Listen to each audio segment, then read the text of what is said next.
જય દ્વારકાધીશ મિત્રો 60 વર્ષની પત્ની સાથે લગ્ન અને પહેલી જ રાત્રે સામે આવ્યું એક સત્ય જેણે મારી જિંદગી બદલી નાખી. મેં એક 60 વર્ષીય મહિલા સાથે લગ્ન કર્યા જ્યારે તેના આખા પરિવારે આનો સખત વિરોધ કર્યો હતો, પરંતુ જ્યારે મેં તેના શરીરને સ્પર્શ કર્યો ત્યારે એક ચોંકાવનારું રહસ્ય સામે આવ્યું. મારું નામ રોહન મલ્હોત્રા છે. ઉંમર 20 વર્ષ, ઊંચાઈ 180 સેમી અને હું નવી દિલ્હીની એક પ્રખ્યાત યુનિવર્સિટીમાં બીજા વર્ષનો વિદ્યાર્થી છું. મારી જિંદગી એકદમ સામાન્ય હતી જ્યાં સુધી મારી મુલાકાત નીલિમા સેન સાથે ન થઈ. 60 વર્ષીય અત્યંત ધનવાન મહિલા જેઓ પહેલાં મુંબઈમાં લક્ઝરી રેસ્ટોરન્ટ્સની મોટી ચેનના માલિક હતા, પણ હવે નિવૃત્ત જીવન ગાળી રહ્યા હતા. એક અનોખી મુલાકાત અને પ્રેમની શરૂઆત.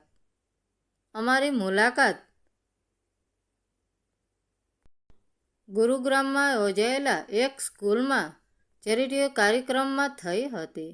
નીલિમાજી ખૂબ જ આકર્ષણ હતા. ચાંદી જેવા ચમકતા સફેદ વાળ, તેજસ્વી અને સુંદર આંખો. તેમની ધીમી પણ પ્રભાવશાળી ચાલ મારા જેવા યુવાન વિદ્યાર્થીનું ધ્યાન ખેંચવા માટે પૂરતી હતી. કાર્યક્રમ પૂરો થાય પછી તેમણે મને દક્ષિણ દિલ્હી સ્થિત તેમની જૂની અને ભવ્ય હવેલીમાં ચા પર આમંત્રિત કર્યો. અમે કલાકો સુધી વાતો કરતા રહ્યા. હું તેમની જીવનકથાથી ખૂબ ઊંડાણપૂર્વક પ્રભાવિત થયો. એક એવી મહિલા જેની પાસે બધું જ હતું, છતાં સંપત્તિ, પ્રસિદ્ધિ, પણ જેઓ એકદમ એકલા હતા, જેમને કોઈ સંતાન નહોતું અને જેમના લગ્ન જીવનનો અંત એક મૌન વચ્ચે આવી ગયો હતો. મને ખબર જ ના પડી કે હું ક્યારે તેમના પ્રેમમાં પડી ગયો. તેમના પૈસા માટે નહીં, પણ એ નજર માટે જેનાથી તેઓ મને જોતા હતા. એવી વ્યક્તિની જરૂર જેણે જીવનમાં કંઈક ગુમાવવાનું દર્દ સમજ્યું હોય. 3 મહિના પછી એક વરસાદી રાત્રે મેં તેમના ઘૂંટણિયે બેસીને પ્રસ્તાવ મૂક્યો. મને ઉંમરના તફાવતની કોઈ જ પરવા નથી. હું બસ એટલું જ જાણું છું કે મારે તમારી સાથે રહેવું છે. પરિવારનો વિરોધ અને બળવો આ સમાચાર આગની જેમ બફે ફેલાઈ ગયો. મારો પરિવાર ગુસ્સાથી લાલચોળ થઈ ગયો. તેમને લાગ્યું કે મને ખરીદી લેવામાં આવ્યો છે. મારા પિતા, જેઓ એક નિવૃત્ત આર્મી ઓફિસર છે, તેમણે ટેબલ પર જોરથી હાથ પછાડતા કહ્યું, તું પરિવારની આબરૂ ધૂળમાં મેળવી રહ્યો છે. તે તારી માની ઉંમરની છે. તારી માતાની આંખો રડી રડીને સુકાઈ ગઈ હતી. મિત્રો એ મારી ખૂબ મજાક ઉડાવી, પરંતુ મને કોઈની પરવા નહોતી. હું મારા ઘર છોડીને જતો રહ્યો અને લગ્નની બધી જ વિધિઓ જાતે પૂરી કરી લગ્ન નીલિમાજીના આલિશાન વિલામાં થયા, જ્યાં માત્ર તેમના કેટલાક જૂના મિત્રો હાજર હતા, જેઓ બધા જ મોટા ઉદ્યોગપતિઓ હતા. આખી મહેફિલમાં હું સૌથી નાનો વ્યક્તિ હતો અને લોકો મને જિજ્ઞાસા તેમજ તિરસ્કારની નજરે જોઈ રહ્યા હતા. લગ્નની પહેલી રાત્રે હું એટલો ગભરાયેલો હતો કે મારું હૃદય જોર જોરથી ધડકી રહ્યું હતું. રૂમ સેકન્ડો સુગંધિત મીણબત્તીઓથી ઝગમગી રહ્યો હતો. નીલિમાજી બાથરૂમમાંથી સફેદ રેશમી નાઇટ ગ્રાઉન્ડમાં બહાર આવ્યા અને આખા રૂમમાં મોંઘા અંતરની સુગંધ ફેલાઈ ગઈ. તેઓ મારી પાસે બેઠા. તેમની આંખો નરમ હતી પણ તેને વાંચવી મુશ્કેલ હતી. અચાનક તેમણે મને એક જાડી ફાઇલ, મુંબઈની જમીનના 3 માલિકીના દસ્તાવેજો અને સિલ્વર કલરની રોલ્સ રોયસ ફ્રેન્ડમ કારની ચાવીઓ પકડાવી દીધી. હું શસ્તબંધ રહી ગયો. તમે આ શું કરી રહ્યા છો? મારે આ વસ્તુઓની કોઈ જરૂર નથી, તેમણે એક હળવા શ્રીમત સાથે કહ્યું. એક એવું શ્રીમત જે કોમળ પણ હતું અને ભેદી પણ. રોહન, જો તે આ રસ્તો પસંદ કર્યો જ છે તો તારે સત્ય જાણવું પડશે. મેં તારી સાથે માત્ર એટલા માટે લગ્ન નથી કર્યા કે હું એકલી હતી, પણ એટલા માટે કર્યા છે કારણ કે મને એક વારસદાર જોઈએ છે. શરત જેણે બધું જ બદલી નાખ્યું. તેમની વાત સાંભળીને મને મોટો આંચકો લાગ્યો. વારસદાર? તમે શું કહેવા માગો છો? નીલિમાએ સીધું મારી આંખોમાં જોયું. તેમનો અવાજ એકદમ ધીમો અને ગંભીર થઈ ગયો. મારે કોઈ સંતાન નથી. મારી સંપત્તિ જે 200 કરોડ રૂપિયાથી પણ વધુ છે.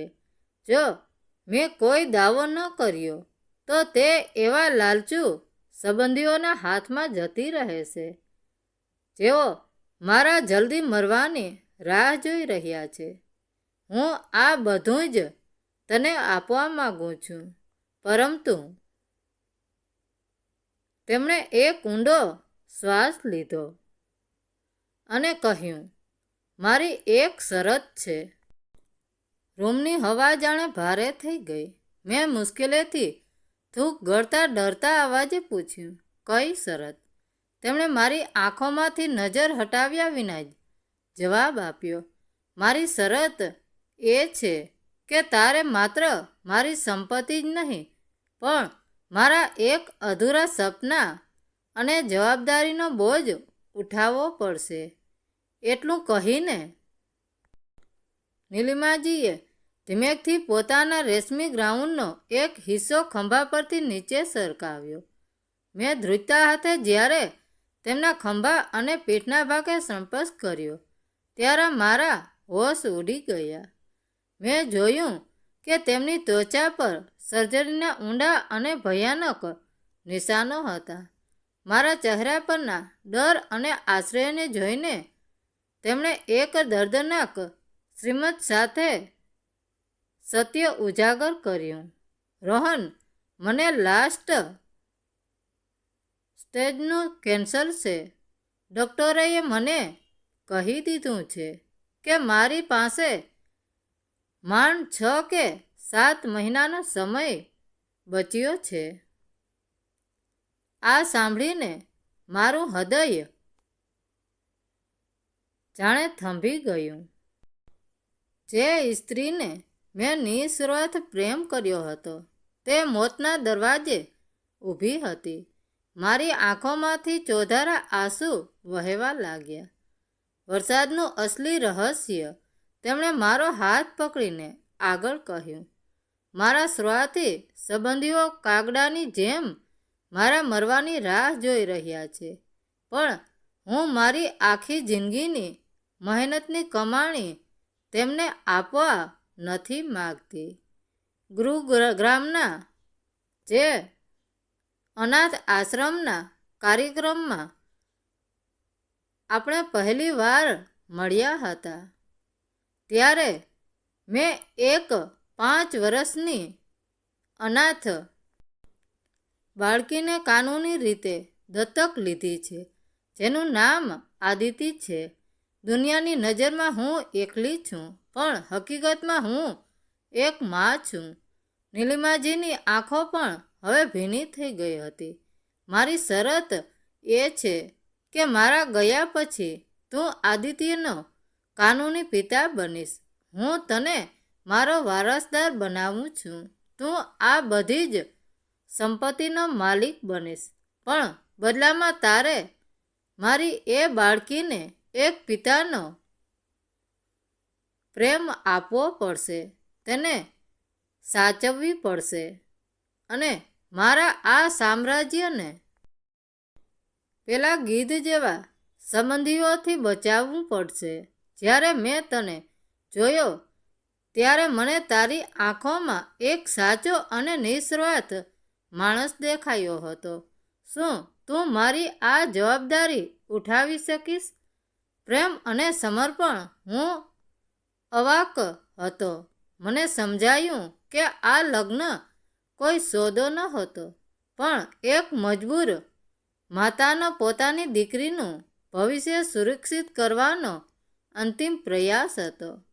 મેં બીજો કોઈ વિચાર કર્યા વિના રડતા રડતા તેમને ગળે લગાવી લીધા અને કહ્યું, નીલિમા, મેં તમારી સંપત્તિને કે તમારી ઉંમરને પ્રેમ નહોતો કર્યો. મેં તમારા આત્માને પ્રેમ કર્યો હતો. હું તમારું દરેક સપનું પૂરું કરીશ. આ મારો વાયદો છે. તે રાત્રે અમારી વચ્ચે શારીરિક સંબંધ નહોતો બંધાયો, પણ બે આત્માઓ એકબીજા સાથે કાયમ માટે જોડાઈ ગયા હતા. જીવનનો નવો અધ્યાય. મેં મારો અભ્યાસ ચાલુ રાખ્યો અને સાથે સાથે નીલિમાજીની દેખરેખ અને બિઝનેસની બારીકીઓ શીખવાનું શરૂ કર્યું. અમારા લગ્નના બરાબર 7 મહિના પછી એક શાંત સવારે નીલિમાજીએ મારા હાથમાં હાથ રાખીને હંમેશા માટે આંખો મીચી લીધી. તેમના ચહેરા પર એક ગજબની શાંતિ હતી. આજે 5 વર્ષ વીતી ગયા છે. હું 25 વર્ષનો છું. મેં મારો અભ્યાસ પૂરો કરી લીધો છે અને આજે હું નીલિમાજીનું કરોડોનું સામ્રાજ્યનું સફળતાપૂર્વક સંભાળી રહ્યો છું.